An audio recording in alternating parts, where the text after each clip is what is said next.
भारत आणि पाकिस्तानमधील सुरू असलेल्या तणावाच्या पार्श्वभूमीवर अमेरिकेने भारतासोबत मोठा लष्करी करार केलेला आहे।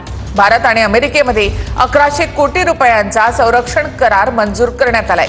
भारताच्या सागरी सुरक्षेची क्षमता त्यामुळे आणखी वाढणार आहे।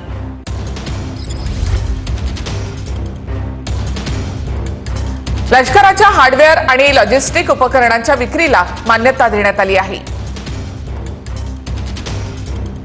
अमेरिकेच्या फॉरेन मिलिटरी सेल योजनेअंतर्गत दोन्ही देशांमध्ये करार झाला आहे। भारत अमेरिकेमधील करार इंडो पॅसिफिक समुद्री क्षेत्राच्या संरक्षण सहकार्याचा भाग आहे। त्यामुळे भारताच्या सागरी सुरक्षेची क्षमता आणखी वाढणार आहे। व्हर्जिनियामधील तंत्रज्ञान क्षेत्रामधील हॉकआई 360 कंपनी या करारामध्ये मुख्य ठेकेदार असेल।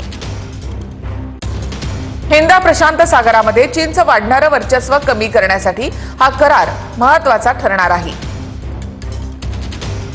पाकिस्तान चीन सारख्या देशांकडून असणारा धोका लक्षात घेता हे लष्करी साहित्य महत्त्वाचं ठरेल।